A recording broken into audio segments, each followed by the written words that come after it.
Today, I want to talk with you about 4 short-term behaviors that we are seeing amidst this crisis amongst all consumers, and 2 tips for how you can make sure that your business survives and thrives in this environment. So first, just think for a minute about the major incumbents that we see across many different industries.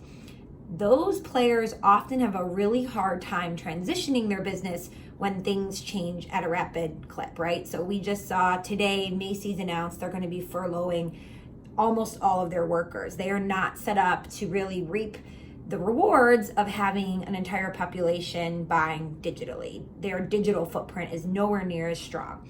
So this is normal. We see this all the time. If we look back in history, when there were ice harvesting barons selling ice, they didn't see the transition to people creating whole factories for creating ice. And then from there, those companies didn't see the advent of at-home refrigeration and ice makers right in your own home.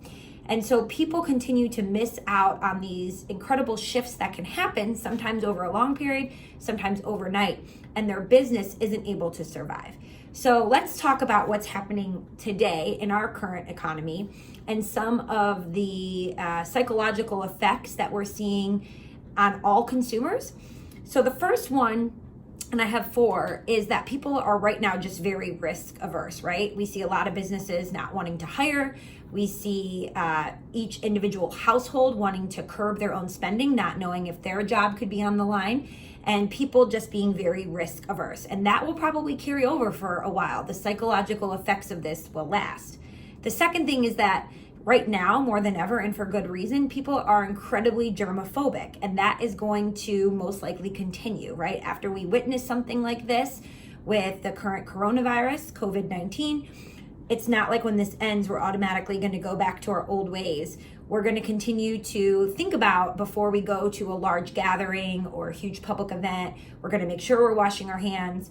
And I think people will, for a while at least, tend to want to do more things digitally, which leads me to point number 3, a huge transition to all things digital, whether it's maybe forgoing a trip to the grocery store because you can order your groceries online and just have them delivered to your home, right? So a transition to everything digital, whether it's working out from home, getting your groceries delivered. Yes, some of those things you'll continue to go back to doing the way you did before, but a lot of these behaviors are going to carry over.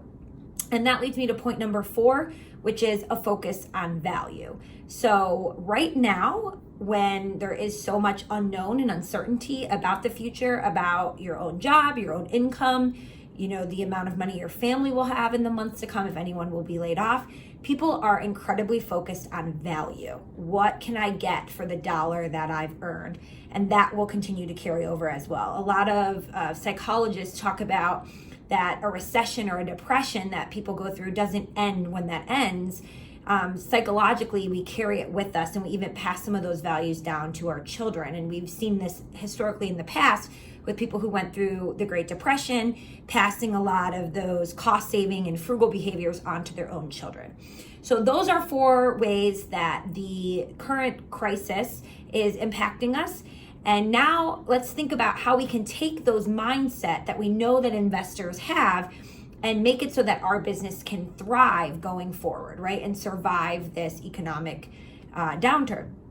So the 2 tips that I have for you actually come straight from those behaviors. Number 1, make everything digital. And number 2, focus on value. If you can do those 2 things, your business will be very well positioned to withstand this and thrive in the future. So in terms of going digital, if you head over to blog.20over10.com, we have tons and tons of tips for you. Everything from how to host effective webinars for prospecting, how to launch social media strategies that build organic qualified leads, how to send email marketing campaigns and build up your lists, everything you need to know about how to prospect in this digital world. You also want to think about how you are connecting with your current clients digitally though, right? Do you make it very easy for them to get their quarterly statements and all their reports in a digital manner? Do you make it easy for them to just book a time on your calendar for your quarterly check-in call? All of those things for your current clients should be digital as well. in terms of focusing on value, there's a few things you should do. Number one, make sure that all of the fees you charge and what people get for the price they're paying are incredibly easy to find and visible right on your website. There's been a lot of talk about this in the past.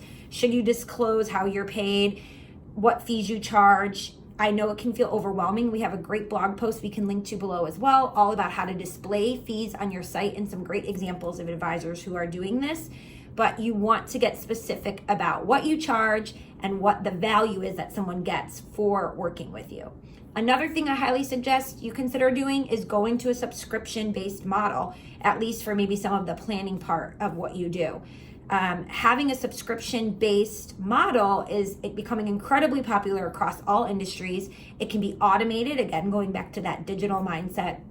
And having that ARR, that annual recurring revenue for your own business, really allows you to know in advance how much money is going to be coming in the door every month and to survive these types of economic downturns and weather the storm. So again, I'm Samantha Russell from 20 Over 10. I hope these tips are helpful to you. Please subscribe to our YouTube channel for even more tips. We release a new video every week that is just here to help you run your business better. And if you have any questions at all, don't hesitate to ask. Stay healthy and stay sane.